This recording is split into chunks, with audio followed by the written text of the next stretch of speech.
y'all, I'm Rhonda. Welcome back to my kitchen.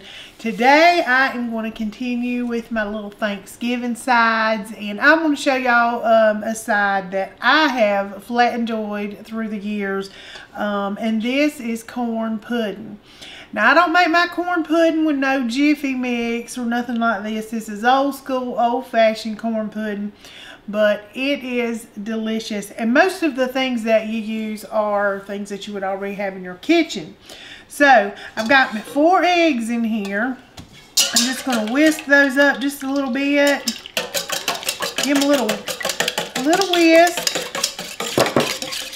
All right, now I've got me some melted butter. I've got 6 tablespoons of melted butter. I'm just going to go ahead and put that all in here. Let's see. We're going to get all this goodness. Look at all that I would have missed. Hello. We're getting all that butter, baby. I'm going to just put this behind it and give that just another little whisk in here. Now, I'm going to take my dry ingredients, which is some flour, some sugar, and a little baking powder, and I'm going to mix them up. I've got me a butter dish there, ready for this corn pudding. Alright, I'm going to use about 3 tablespoons of all-purpose flour. And I like to mix all my dry ingredients. And then add the little milk in there so it don't get all lumpy. Some people just dump it right in there. And you can do that, honey. It's alright. But I don't like seeing them little nubs floating around. Now, I've got me some sugar. I'm going to use about 1/4 cup of sugar. Get that mixed all up in here. This is one of the recipes that every year when I ask my kids, baby, what do you want me to fix? Anybody want anything special? And this always makes the list. Some good old corn pudding. Alright, I'm going to put a little baking powder in it. Now I use a salted butter, so I'm not going to add any salt to this. If you want to add some salt, you go right ahead. But I've got that salted butter. And I'm going to put about a tablespoon of the baking powder. Now this is just going to help it rise up, get fluffy, and all the good things. Some recipes are missing this, but if you look back to some of the older recipes, it always had this in it. So makes you wonder if when somebody gave their recipe they left a little something out. So now I'm going to mix this. Instead of just dumping this in here, I'm going to mix a little milk. Now I have cream, and I have some Carnation, some evaporated milk, and some cream, and I normally just eyeball it a little bit, but we're going to go with about 1 cup of milk. But I'm going to just stir this in here and work out these lumps. Now if you don't have any all-purpose flour, you can also use cornstarch, because this is just going to bind all that goodness together and make it real friendly. Now you can also add a little nutmeg in here if you like it. That's also. I'm going to put just a little drop of vanilla, just for a little more extra flavor. About a teaspoon of that. Not that much. Alright, now, got this all worked out. Just going right in my little mix. Now I've got my corn there. I like to use the little niblet corn, but you can use regular corn. Also, fresh corn off the cob is good. We're going to get all this in here, Russell. All that goodness. I'm going to go ahead and give that a little stir.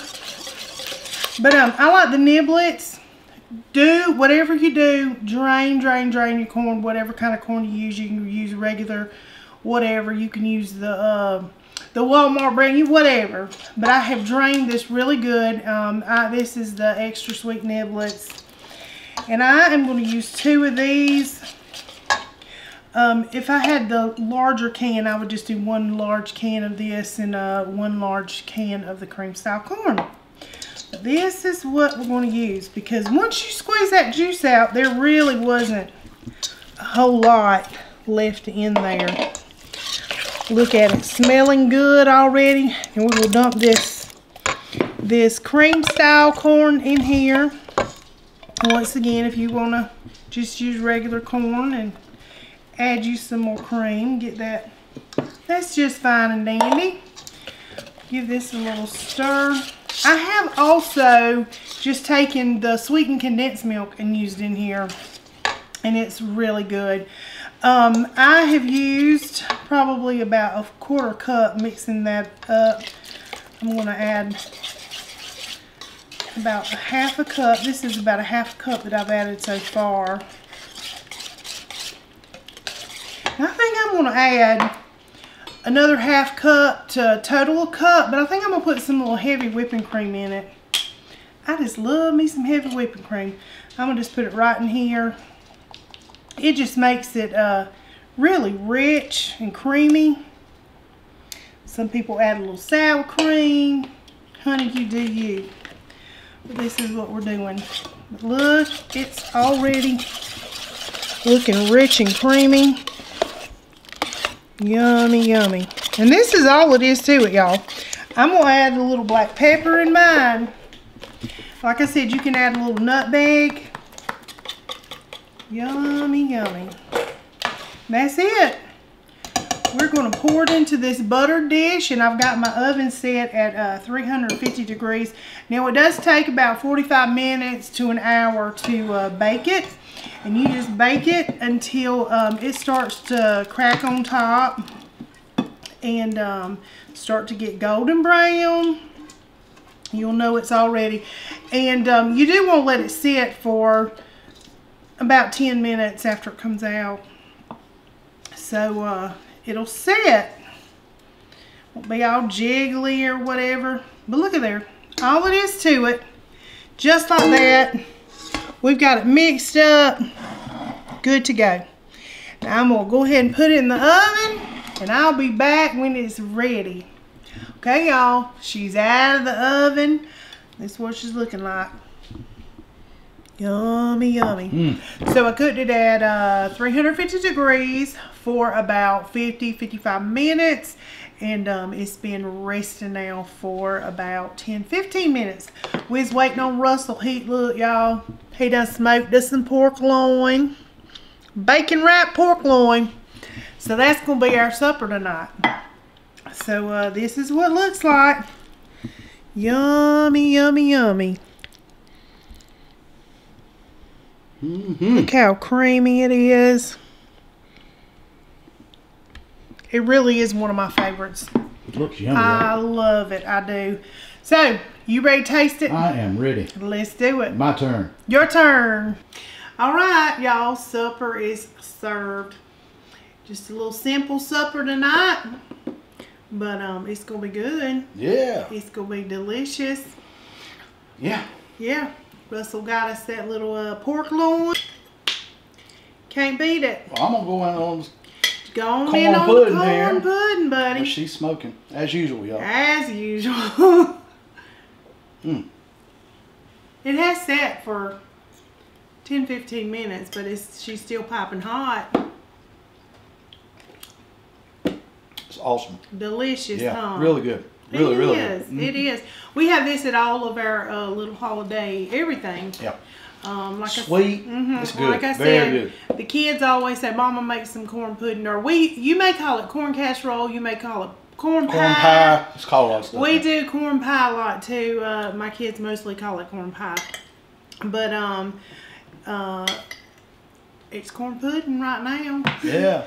It's you call good. It whatever you want call to. it whatever you want to. That's right. I'm gonna call it good. And the good thing is that you could cook this ahead of time too, and just warm it up. So it really warms up good.